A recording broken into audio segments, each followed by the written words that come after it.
जय हिंद। आप लोग का एसएससी क्लासेस में स्वागत है। तो हम लोग क्या देख रहे थे कि सभी एग्जामों के लिए इम्पोर्टेंट के लिए स्पेशल शिक्षक भर्ती हो गई और भी एग्जामों के लिए जो हुए से जैसे बीपीएससी ये सब। तो इसी में आप लोग देखिए क्या है कि जैसे कि संविधान का क्या चल रहा था, राष्ट्रीय आंदोलन। वही राष्ट्रीय आंदोलन के क्या है कि आगे जो अगर आप लोग नहीं देखे होंगे तो क्या करके जाके देख सकते हैं कि प्लेलिस्ट में आपका पूरा डाला हुआ है। कहाँ तो राष्ट्रीय आंदोलन का पूरा चरण, प्रथम चरण, द्वितीय चरण और तृतीय चरण में पहुंच गए हैं। तृतीय चरण में गांधी युग को देख रहे थे जिसमें केंद्र में कौन थे, गांधी जी से। अब वही गांधी जी का आगे का क्या देखेंगे कि गांधी जी की अब नेक्स्ट जो पहले देख लिए थे कि गांधी जी आए सबसे पहले चंपारण सत्याग्रह, तब उसके बाद अहमदाबाद मिल मजदूर, उसके बाद खेरा सत्याग्रह तक के देख लिए थे। अब आगे देखेंगे गांधी जी का नेतृत्व। तो मैं हूं मोबिन रजा, आप लोग देख रहे हैं एसएससी क्लासेस। अगर सब्सक्राइब नहीं किए हो तो चैनल को सब्सक्राइब कर दे और बेल आइकन को दबा दे। अब क्या है कि देखिए रॉलेट एक्ट कानून। तो रॉलेट एक्ट कानून क्या था कि 1919 ईस्वी में आया था।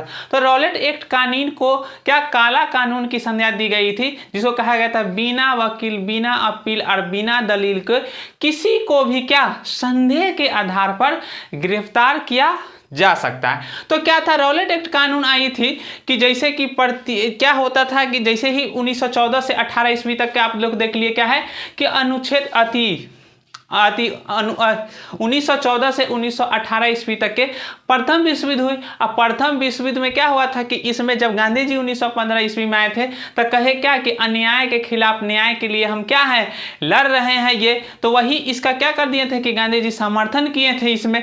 तो वही कहे कि इसमें क्या हुआ कि गांधी जी कहे कि समर्थन करने के बाद ब्रिटेन हम पे क्या करेगी, बहुत सारी रियायतें और अधिकार देगी।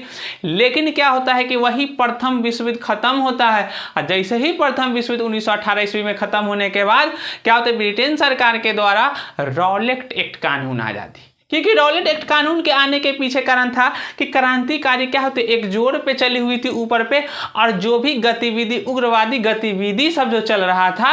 अब देखिएगा 1908 ईस्वी का जो कांड होता है, बम कांड, उसमें क्या होता है कि खुदीराम बोस जी को फांसी दे दिया जाता है। सो खुदीराम बोस, उसके बाद प्रफुल्ल चाकी, सबकी मृत्यु हो जाती है। अब इसी आगे जैसे ही इसका जैसे बढ़ता चला जाता है तो कहा क्रांतिकारी को अब क्या है, क्रांतिकारी गतिविधि में पहुंचने लगती है। तो अब इस गतिविधि को रोकने के लिए क्या हो जाता है कि इसको ऐसा ला दिया जाता है कि अब संदेह के आधार पर किसी को भी गिरफ्तार किया जा सकता है। यही था 1919 ईस्वी का रॉलेट एक्ट कानून। तो कहा क्रांतिकारी गतिविधियों का सबसे पहले क्या करना, दमन के लिए मजिस्ट्रेट को संदेह के आधार पर किसी भी व्यक्ति को अनिश्चित काल के लिए जेल में डाल सकता है। क्या कहा, मजिस्ट्रेट के द्वारा संदेह के आधार पर किसी भी व्यक्ति को अनिश्चित काल के तहत क्या कर सकते हैं, किसी को भी अब तक हो गया संदेह, अब जो भी क्रांतिकारी गतिविधि है उसको क्या कर सकते हैं, जेल में डाल सकते हैं। इसको कहा गया बिना वकील, बिना दलील तथा बिना अपील के कानून कहा गया। इसे क्या कहा गया, तो काले कानून की संज्ञा दी जाती है। अब कहा गया कि बंदी प्रत्यक्षीकरण कानून को भी निलंबित कर दिया गया। तो बंदी प्रत्यक्षीकरण कानून क्या था, तो क्या हुआ कि जैसे ही जैसे कि रॉलेट एक्ट कानून आया तो उससे पहले क्या था, बंदी प्रत्यक्षीकरण के मतलब किसी को भी बंदी बनाया जाता है तो उसमें क्या हुआ कि अधिकार दिया जाएगा किसको, तो जिसको बंदी बनाया गया है कि वो अपना वकील रख सकते हैं, जो उसका जो क्राइटेरिया है सो। लेकिन इसमें कहा कि नहीं, कोई वकील अपील दलील नहीं, ना आप दलील दे सकते, ना अपील कर सकते, ना वकील रख सकते। आपको अनिश्चित काल तक जब भी अंग्रेज ब्रिटिश सरकार चाहे तब तक के आपको क्या कर सकता है, जेल में रख सकता है। इसी के आधार पर क्या हुआ, 6 अप्रैल को गांधी जी ने पूरे देश में रॉलेट एक्ट का आह्वान किया, विरोध किए, और इसी के लिए 9 अप्रैल को गांधी जी को गिरफ्तार कर लिया गया। क्या कर लिया गया, 9 अप्रैल को रॉलेट एक्ट के कानून के विरोध के लिए 9 अप्रैल को गांधी जी को गिरफ्तार कर लिया। इसी गांधी जी को गिरफ्तार के लिए क्या हुआ कि आगे चल करके जलियांवाला बाग हत्याकांड हो गई 13 अप्रैल 1919 को। तो जैसे ही गांधी जी को गिरफ्तार किया गया 9 अप्रैल या कुछ में दिया जाता है 10 अप्रैल को, डॉक्टर सत्यपाल एवं सैफुद्दीन किचलू को गिरफ्तार कर लिया गया। इसमें 9 अप्रैल को गांधी जी को गिरफ्तार कर लिया गया और 9 अप्रैल को डॉक्टर सत्यपाल एवं सैफुद्दीन किचलू को भी गिरफ्तार कर लिया। इसी के विरोध में गिरफ्तार किया किसको? डॉक्टर सत्यपाल एवं सैफुद्दीन किचलू को गिरफ्तार करने के लिए ही क्या हो गया कि 13 अप्रैल 1919 को बैसाखी के दिन अमृतसर के विशाल सभा का आयोजन किया। क्या कहा कि जलियांवाला बाग हत्याकांड में किसको कत्ल कर लिया था? तो डॉक्टर सत्यपाल एवं सैफुद्दीन किचलू को गिरफ्तार कर ली गई 9 अप्रैल को। इसीलिए क्या हुआ कि अमृतसर में जलियांवाला एक बाग था, उसी बाग में लोग एकत्रित हुए। अब उसमें एकत्रित होने के बाद क्या था कि जैसे ही सभाएं हो रही थी तो उसमें क्या था, उस समय में जनरल ओ डायर थे, वो क्या करा दिए, जनरल ओ डायर जो था वो मार्शल लॉ लगा दिए थे। अब मार्शल लॉ लगा दिया था, इसमें क्या था कि कोई भी व्यक्ति एकत्रित नहीं हो सकता।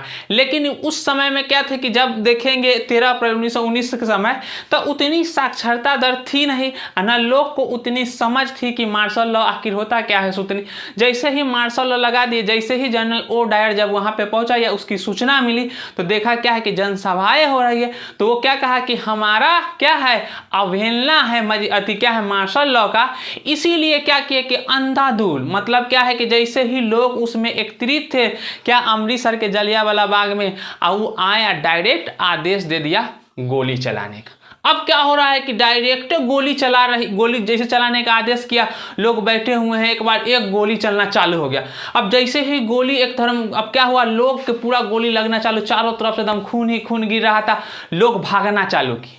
अब जैसे ही भागने चालू किए लोग, अब लोग क्या किए, उस समय में इंडा था वहां पे जलियांवाला बाग के अंदर में, लोग जान बचाने के लिए क्या हो गए कि उसमें जो इंडा था, जो उसमें कुआं बनी हुई थी, उस कुआं में जान बचाने के लिए सब जंप मार दिया और अपने आप जान दे दिया गोली से बचाने के लिए। उसके बाद है क्या कि वहां पे जो दीवारें घिरी हुई थी, उस दीवार पे चढ़ के जैसे ही भाग रहा था, उस समय क्या हुआ कि उस दीवारों में अभी क्या है, पूरा गोली की उसमें होल बना हुआ है, पूरी खड्डा दिखता है गोली का।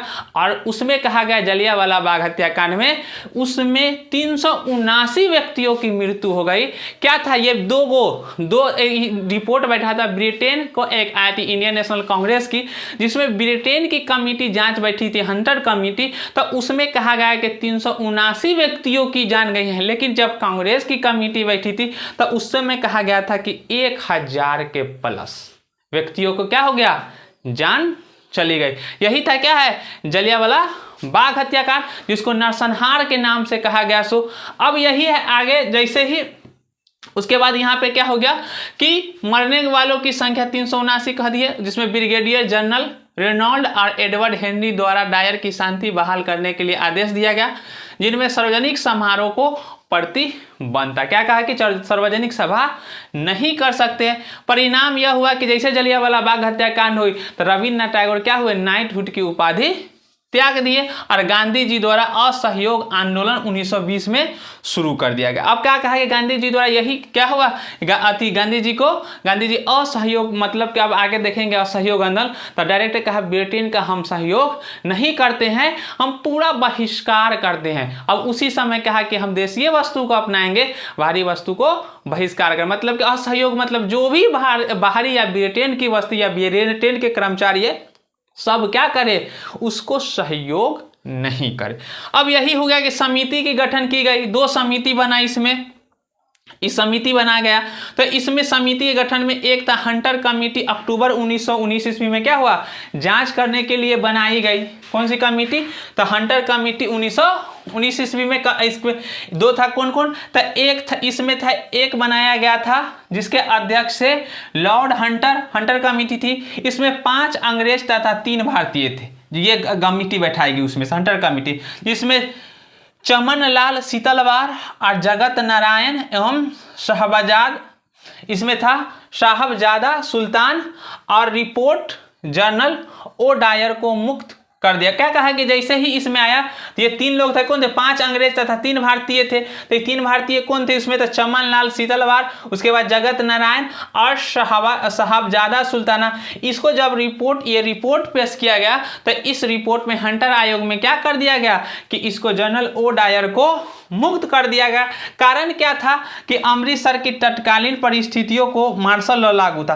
कह रहा है क्या कि इसकी आवश्यकता से अधिक बल का प्रयोग लेकिन ईमानदारी जो उचित समझा जाए। तो क्या कह रहा है कि हंटर आयोग जब आई तो हंटर आयोग की जांच कमेटी में बैठाया गया। तो इसमें रिपोर्ट क्या था कि 5 गो जो था वो अंग्रेज था, 3 भारतीय थे। तो जब रिपोर्ट पेश किया तो जनरल ओ डायर को मुक्त कर दिया गया। तो जनरल ओ डायर को मुक्त करने का कारण क्या था? तो कहा कि अगर वहां पे जो था जिस परिस्थिति को देखा जाए अमृतसर का, तो उस समय पहले से ही मार्शल लॉ लगी हुई थी। अब मार्शल लॉ में किसी भी लोगों को क्या है कि 3 से ज्यादा व्यक्ति एक साथ एकत्रित नहीं हो सकते हैं, 3 या 5 व्यक्ति से ज्यादा एकत्रित नहीं हो सकते।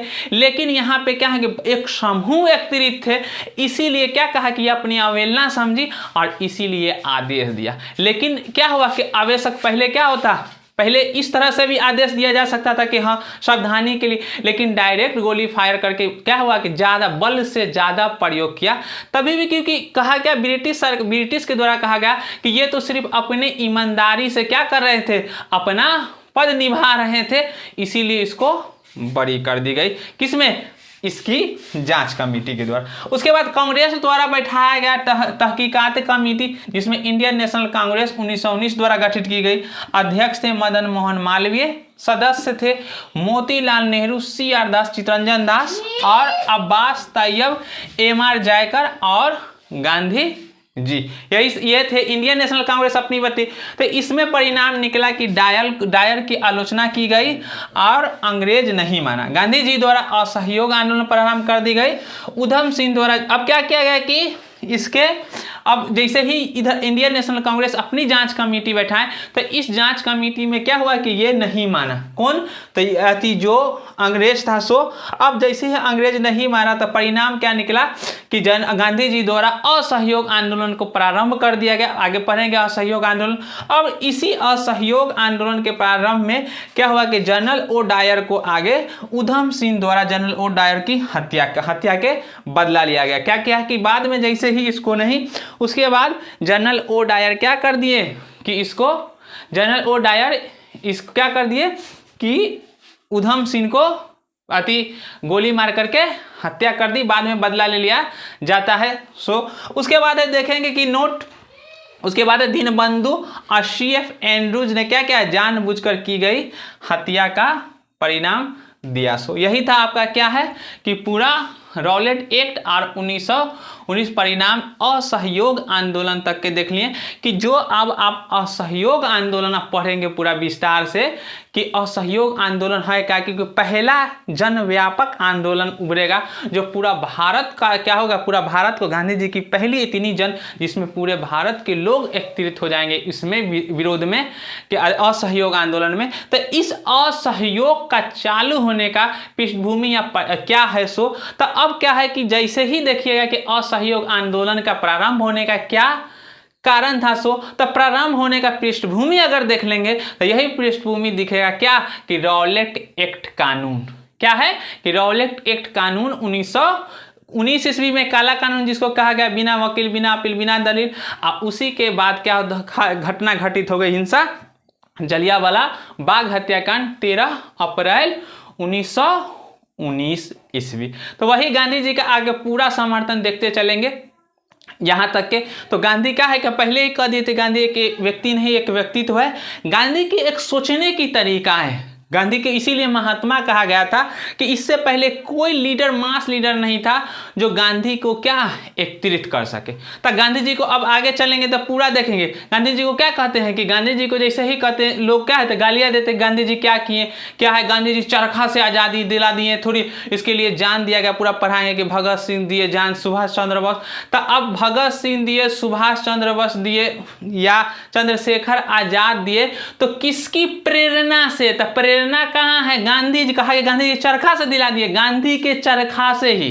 क्योंकि गांधी का चरखा से ही क्या था कि गांधी अहिंसा और दुष्ट मतलब लोगों को क्या किए कि उस राह पर, मतलब कि डायरेक्ट कौन राष्ट्रवाद की भावना जगा, मतलब कि डायरेक्ट राष्ट्रवाद की भावना को जगा करके और वहां तक के पहुंचाना कि आपको देशीय राष्ट्रहित में एक क्रांतिकारी जो अपने देश को अपने जान से भी सर्वश्रेष्ठ समझ सकते हैं, तो वो क्या था, क्या गांधी जी की ही नीति थी कि गांधी जी यहाँ से अहिंसा पूर्वक चालू किए।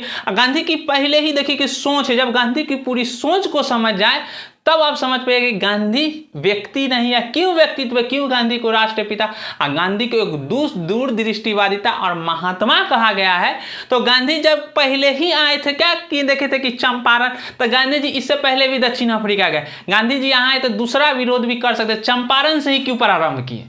तो गांधी जी को समझ में आ गया था क्या कि गांधी जी को पहले ही समझ में आ गई थी कि भारत में जब 1915 ईस्वी का काल देखिएगा, 1600 ईस्वी के काल, तो 90% लोग क्या है, इलिटरेट है, पढ़े लिखे नहीं है, निरक्षर है। और निरक्षर जो पढ़े लिखे नहीं है वो क्या कर रहे हैं, किसान है। भारत को जोड़ने के लिए क्या है, सबसे ज्यादा किस पे दबाव डाला जा रहा है, भूमि छीन रही है किसानों को, और किसान सबसे ज्यादा दुखी है। तो सबसे पहले पूरे भारत में आंदोलन को प्रसारित करनी हो तो सबसे पहले किसान को संपर्क में लाना हो। तो वही वो पहला कौन सा विद्रोह चालू कर दिए, चंपारण सत्याग्रह था ना, सबसे पहला उनका चंपारण, क्योंकि किसानों से, उसके बाद सेकेंड मजदूर। अब जैसे ही किसान मजदूर को एकत्रित किए, अब इसीलिए असहयोग जब देखिएगा तो इसीलिए असहयोग में इतना जल्दी 1917 से 1920 में गांधी जी पूरा भारत का नेतृत्व करे, जो 1915 में आए हैं और 1917 में पहला इतना 4 से 5 सालों में गांधी जी पूरा भारत का एक मास लीडर बन के खड़ा हो गए और पूरा पे वो एकत्रित